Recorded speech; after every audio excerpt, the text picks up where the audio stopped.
좋아요, 구독! 그러면 이제부터 중요한 게 바로 내일장에 대한 대비잖아요. 그래서 바로 우리 전문가님 모셔보도록 할게요. 전문가님, 네. 그러면 내일 관심 둬야 할 테마나 종목이 있을까요, 혹시? 있습니다. 그리고 제가 매일같이 나올 때마다 종목들을 드리잖아요. 그런데 이 종목들에는 여러분들이 꼭 기억하셔야 되는 함정이 한 가지가 있습니다. 그 함정이 무엇이냐?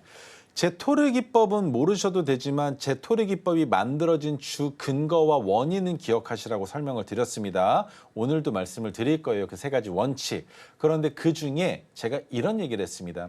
주가가 재차 상승할 가능성이 높은 자리를 캔들 2개 또는 3개로 판단한다라고 설명을 드렸죠.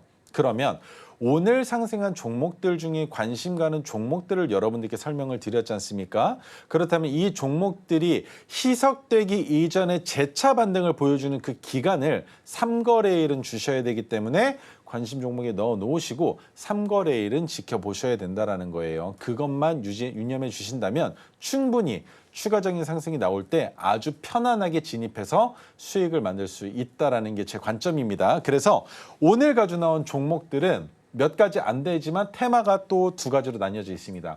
2차 전지 테마 그리고 자율주행 테마인데 오늘 시세가 나오는 테마죠.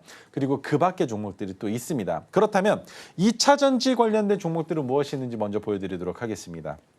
펩트론과 신성 ST인데 차트를 보면서 설명을 한번 드려보도록 할게요. 자, 펩트론 같은 경우에는 한 가지 문제가 되는 게 보여지죠. 뭐다? 2,610원이라는 저점까지는 아직 거리가 있지만 상장된 지 449거래일밖에 되지 않았다는 것, 그리고 추세가 너무 깊숙하게 내려왔기 때문에 이것을 반대로 꺾여 올리기에는 부담이 좀 되지 않을까라는 그런 염려가 된다라는 생각이 있으실 겁니다.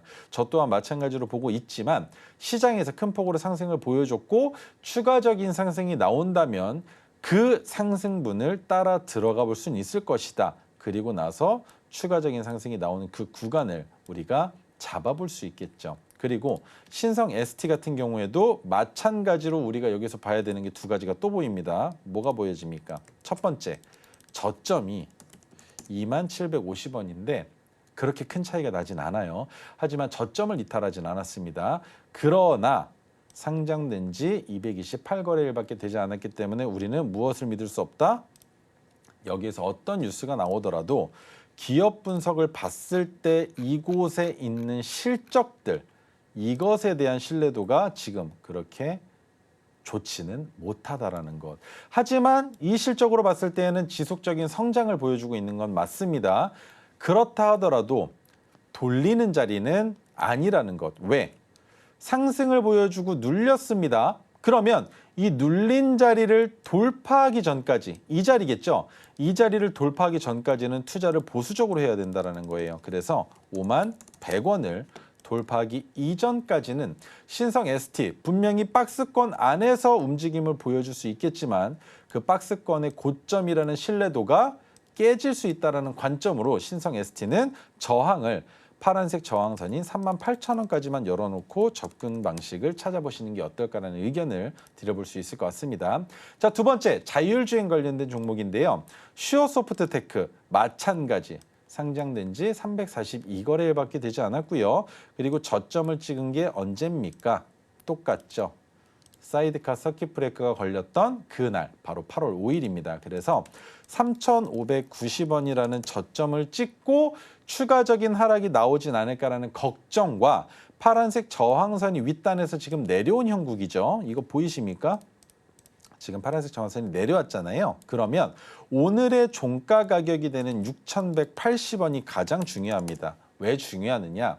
내일 얼만큼 올라가는 건 상관이 없습니다. 하지만 5% 이내로 상승을 보여주면서 6,180원보다 주가가 높고 오늘 나온 거래량보다 거래량이 줄어든다면 그 자리는 매수해 볼 수 있는 종목이 된다는 거예요. 왜? 저점을 찍고 3개월이면 언제입니까?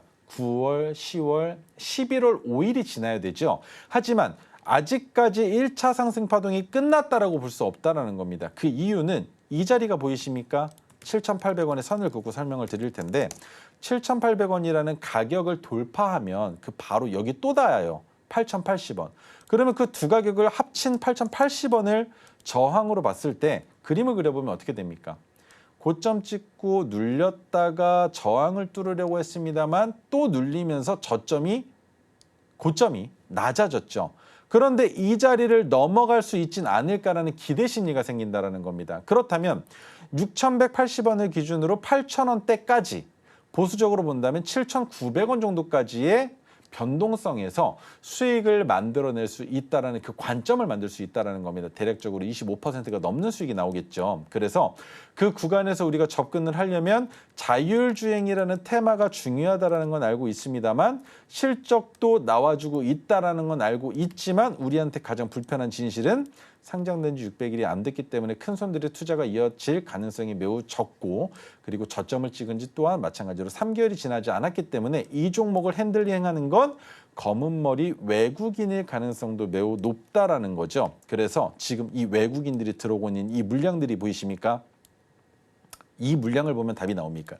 9월 초부터 물량들이 들어오고 있는데 뉴스가 나온 건 오늘이에요. 그러면 미리부터 자율주행에 대한 이슈를 만들어서 주가를 끌어올렸고 갭을 띄우고 윗꼬리를 단 음봉을 만들고 이 자리를 돌파하는 그 자리가 진입 자리가 된다라고 설명을 드렸는데 아직까지는 설거지가 끝나지 않았다라는 관점이기 때문에 내일 종가가 3시 20분 기준으로 6,180원이 넘어가지 않는다면 이 종목 진입해 볼 수도 있다라는 관점을 만들 수 있다라는 것. 그리고 한 가지 명심하셔야 되는 건 그렇다면 그렇게 진입을 했을 때 어느 가격은 절대적으로 이탈하면 안 된다라는 관점도 만들어 놓으셔야 됩니다. 얼마?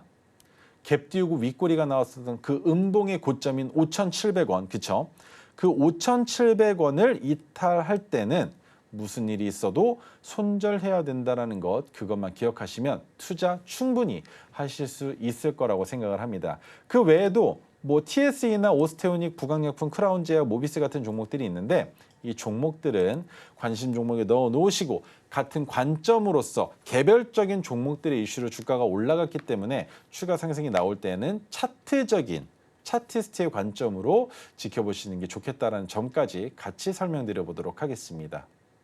좋아요, 구독!